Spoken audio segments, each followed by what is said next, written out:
Hoje eu vim falar especificamente sobre um tema que vem caindo bastante assim nos concursos, vem também sendo bastante mostrado nos telejornais, que é a precarização das condições de trabalho e a escravização do trabalhador do século XXI.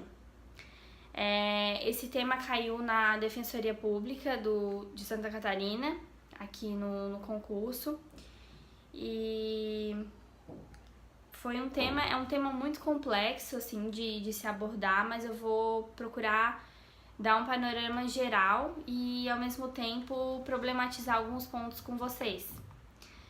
Em 1929, em meio à crise econômica dos Estados Unidos, o então presidente Roosevelt, ele perguntou para o Henry Ford o que ele poderia fazer para retardar os efeitos da crise.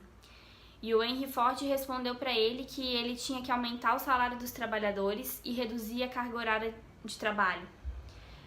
Aumentando o salário dos trabalhadores, ele iria dar um maior poder de compra, e reduzindo a carga horária, ele iria aumentar a produtividade.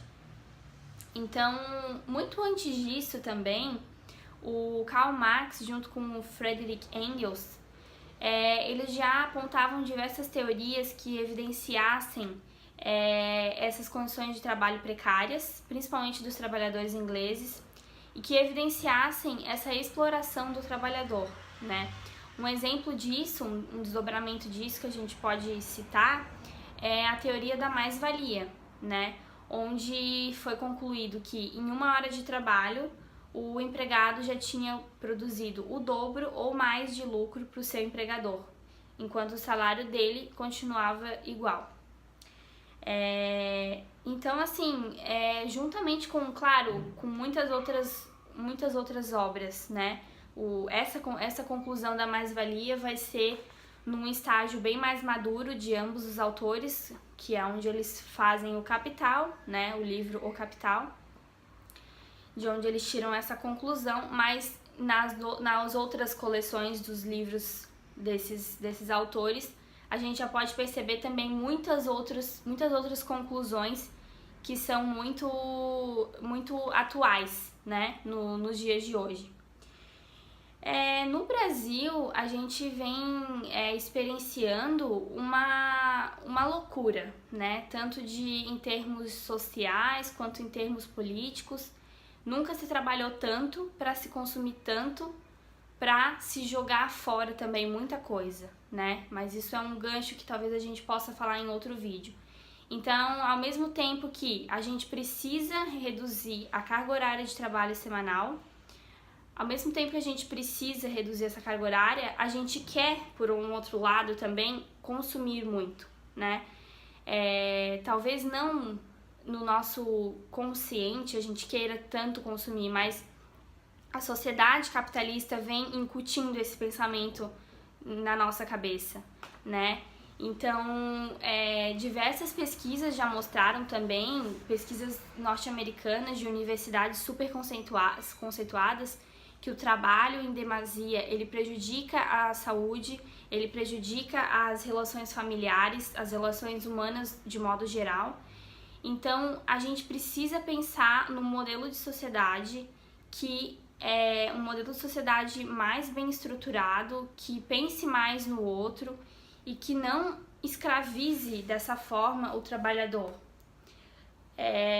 Então, assim, a tendência do mundo, pro outro lado, ela parece ser justamente essa. A escravização do trabalhador em detrimento de um capital econômico, em detrimento de um desenvolvimento econômico falacioso, e a precarização das condições de trabalho, porque o trabalhador ele já está exposto, dependendo da função que se exerce, né? Ele está exposto a uma série de perigos, né? De insalubridade, periculosidade, pessoas que trabalham em caldeiras, pessoas que trabalham com com serviços elétricos. Todas essas pessoas vão passar a trabalhar em condições mais precárias com a nova aprovação da lei trabalhista, que é outro ponto que a gente já vai falar. Então, a gente caminha por, infelizmente, lamentavelmente, é doloroso concluir que a gente caminha para essa situação. E no Brasil eu citei, agora eu fiz um contexto histórico, né, falando como era no passado, enfim, no século XVIII, em 1929, depois com a crise. No Brasil a gente vem experienciando um momento de crise institucional muito grave, que é muito perigoso para a nossa democracia, que é essa desconstrução, essa verdadeira desconstrução, essa violação de tudo que foi construído até hoje em termos de direitos e garantias, que é o que se está fazendo com o atual governo, né? A reforma da Previdência, agora a reforma trabalhista, né? Que vai afetar, consequentemente e certamente dizendo, os mais pobres, né? Então, a gente vê essa precarização indo para trabalhadores braçais, trabalhadores de base, de chão de fábrica. A gente não vai ver pessoas que trabalham em trabalhos intelectuais sofrendo essas consequências. E o que a gente percebe muito também é que o Congresso, e tanto a Câmara dos Deputados quanto o Senado Federal, eles vêm sucumbindo e cedendo à pressão das ruas de movimentos liberais que se dizem apolíticos, que são liderados por verdadeiros jovens analfabetos políticos, né? Que a gente sabe que não tem fundamento algum, que não conhecem nada de direito, não conhecem nada de economia, história ocidental do mundo, história econômica do mundo, vem tomando espaço e vem ganhando notoriedade e fazendo com que esse Congresso seja influenciado, né? E do ponto de vista institucional da democracia, isso é muito, muito prejudicial. Então, acredito que a gente tem que pensar um pouco mais em como a gente está desenvolvendo essa questão dos movimentos liberais, porque, assim, concordo que a gente vive numa democracia, que é o ônus que a gente paga, mas fazer motim nas redes sociais, se achar superior num debate,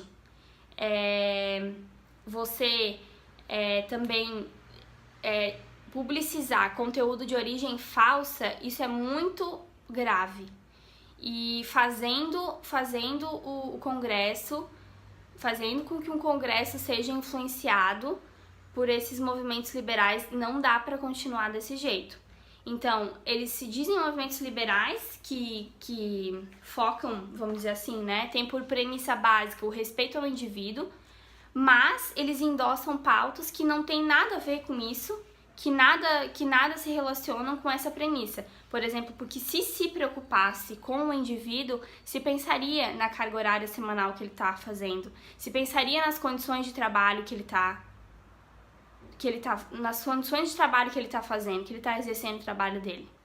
Então, a gente tem que ter um pouco mais de atenção para esses imbecilizadores profissionais, né? Nas palavras da Márcia Tiburi, que são verdadeiros imbecilizadores profissionais, essa galera. Me desculpa.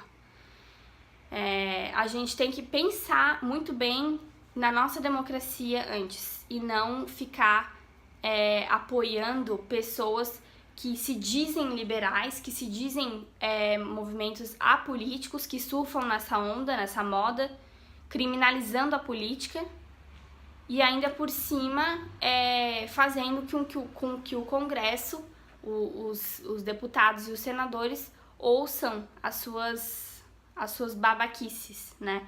Também não vamos dizer que o Congresso e o Senado é santo, porque não é. A gente sabe que, em maioria, é um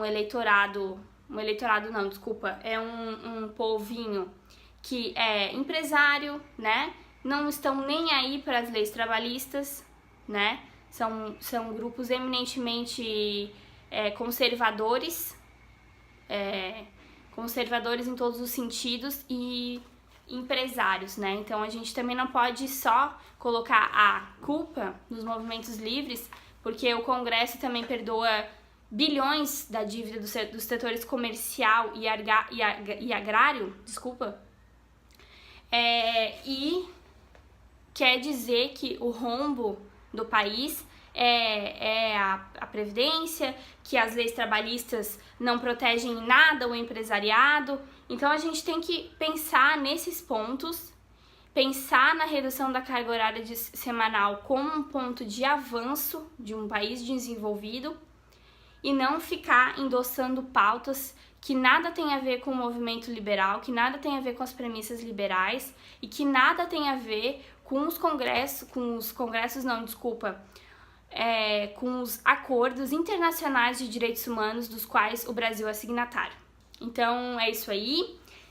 Se você gostou desse vídeo, do conteúdo desse vídeo, me dá um joinha pra gente continuar fazendo conteúdo legal. E é isso aí. Boa noite!